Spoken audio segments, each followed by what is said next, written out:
What is up, you guys? It is the Kryptonian back with another video, and in today's video we are going to be talking about Hisuian Growlithe and why we don't see it anymore in today's modern Pokemon, and whether or not it could still be around in general.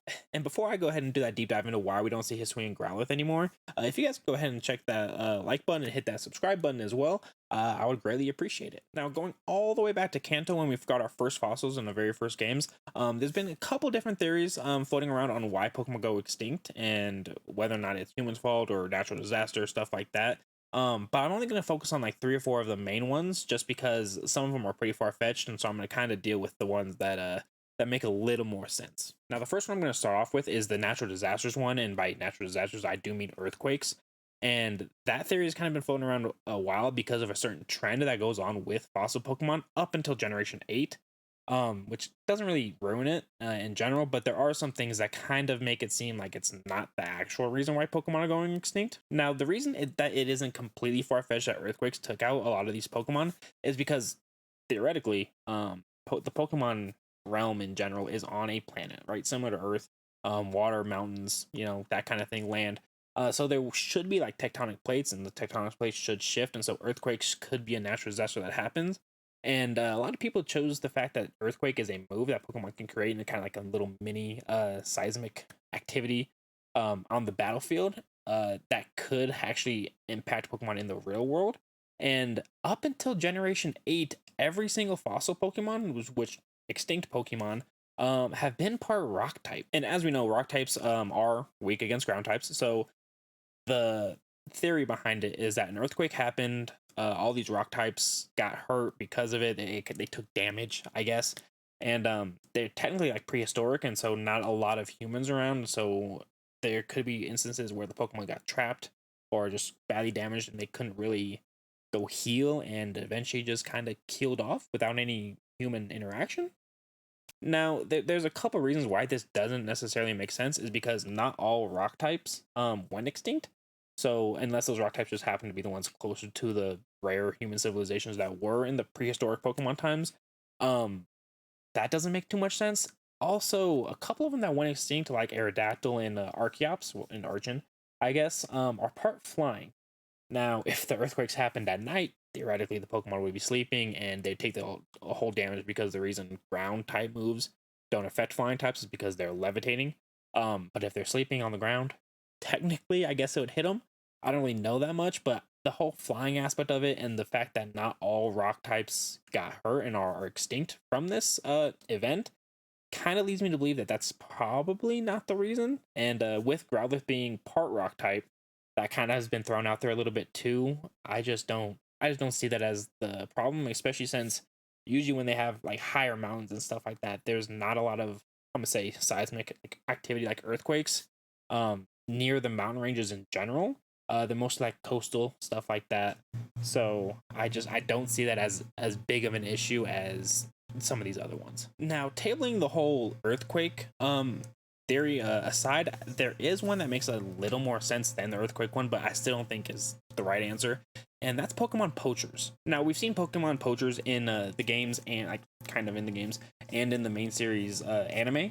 And these are, again, poachers are people that are just like hunting Pokemon, trying to harm them, stuff like that, not trying to be like trainers and catch them, work with them, be partners and stuff like that.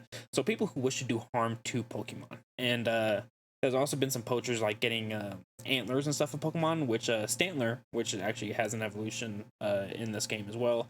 They are said that their antlers are being sold like on a black market for a high price. So poachers in general could kind of eradicate Growlithe's I guess population, Hisuian Growlithe, and because they're probably a more popular Pokemon, like people like them, but that doesn't really make too much sense because one, Hisuian Growlithe apparently aren't very like people friendly, so I don't know what the market would be for them in general, and two, I can't imagine just the rest of the population just letting this whole thing happen for as long as it would need to be in order to make a whole Pokemon line go extinct.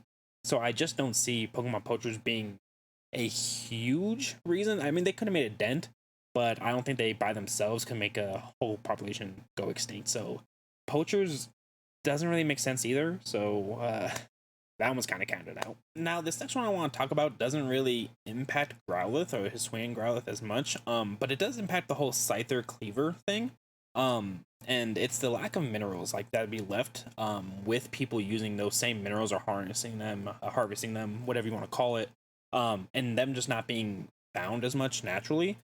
Because it said for the Scyther and Cleaver evolution that the minerals in the soil or in the region are needed in order to make that evolution happen. And so that could be the case, but we're not talking about a just random new evolution for this Growlithe. We're talking about a new base form. So I just don't think that is as applicable here. And so that ruling is kind of out as well. So that's why that one's not going to work. Now, the next reason I want to touch on is Pokemon evolution, and I'm not talking evolution like from Growlithe to Arcanine. I'm talking more adaptation from Growlithe being rock and fire just to being fire through generations of breeding and not needing the rock typing anymore. Now, there's another YouTuber named Birdkeeper Toby who kind of has a video on this where he talks about how he believes that the Hisuian Growlithe is the same Growlithe like that we see in the Kanto region just after hundreds of years, because technically this is a few hundred years ago, just years of adaptation and generations of it, because I believe Growlithe and Arcanine are supposed to have like a lifespan of like 10 to 15 years is what it says on a couple people who did research on it. I'll probably link those down in the description. But so after generations of adaptations, he kind of just theorizes that it's dropped the rock typing because it needed to adapt to being able to be more in touch with humans and kind of be more cuddly and be a more human companion. And that theory would work, except for one major flaw with it. And the major flaw in that theory is that Growlithe isn't in the Sinnoh Pokedex at all. Well, I mean, when you get the National Dex, I believe he's in there. But if he were just to be an adaptation and he would have stuck around in that same region and been one of the natural Pokemon there, he would be in the Sinnoh Pokedex. But he isn't in any of the mainline games, and that's kind of what I'm basing this off of. But again, he would be there, and he's not, so he kind of seems foreign to this region as a whole. Now, given the fact that we've kind of rolled out earthquakes, we kind of rolled out the whole poaching being the key reason, and the whole adaptation thing doesn't necessarily make a whole lot of sense. Leads me to believe one thing is the actual true reason for it, and that's just the population growth of people at this point. Now, the major question with that is why would the more amount of people influence the population of Growlithe or Hisuian Growlithe? And that's because it isn't the same Growlithe that we know that is very loyal to and trustworthy to its trainer. It's a complete different Pokemon that is kind of standoffish to people. It hasn't been around people. For example, take a look at its Hisuian Pokedex entry. Now, this Pokedex entry seems that it doesn't know people. It's not very friendly with it. You have to work very hard for it to trust you. So the more people around, the less likely that Growlithe is going to be in that spot. Compared to the old Growlithe, which has a very friendly and trustworthy thing. Like it likes people, very loyal to his trainer. That's just not what this Growlithe is. And furthermore, when you look at the map of the region, when it's just the regular Hisui, like a Hisuian map, where there's not a lot of people around, like there's not a lot of little towns or anything like that. It's just kind of open, all nature, I guess, foresty, kind of that stuff, where Pokemon can actually be secluded from humans. That's where the population's heavy. It's growing, I guess, growing. It's not extinct yet, right? So there's all that space where they don't have to see humans a lot, so it was actually able to stay there. Now, when you compare that to the modern day Sinnoh map, kind of a different story. There's a lot of towns.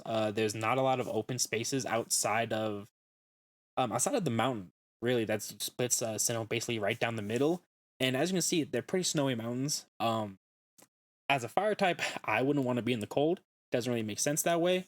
So he wouldn't be, or I guess the Growlithe wouldn't be able to stay in those mountain areas, and there's not a lot of areas that it would be able to be secluded from human beings. Now, this isn't to say that people like are directly harming them, like on purpose. It's just the fact that when there's less space, and it's just a natural thing in, I don't know, biology, I guess. The less space, is biology the right word? I don't know. The less space something has, the less the population grows, and kind of like with humans, right? The more the population grew, we expanded, right? Like we searched different places, stuff like that. We spread apart. But if the Pokemon is standoffish to humans and they're surrounded by different areas that humans could be in, the population just stops growing. They don't grow anymore, right? They're stuck here, and they end up getting smaller because the human areas expand till eventually there's not enough of this species to keep it growing and keep it sustained. Now, with this all said, I could be completely wrong. Maybe we'll see this same Growlithe variation in Gen 9, and it'll be in a different region and just be thriving there. I could be dead wrong, but given all the facts again, we're talking about a Pokemon game, that we know, it doesn't make sense that a natural disaster took them out. Poachers probably wouldn't have been able to, especially since more and more it seems like people are starting to interact and like have partner Pokemon in this timeline, and it doesn't seem to be a direct ancestor, I guess, to it because regular Growth would be around. It just kind of has to be, I'm gonna say, industrialism, just expansion of the human population in this region. So basically, what I'm trying to say is, humans suck, and we no longer get to see that cute new Growlithe form because there's too many of us.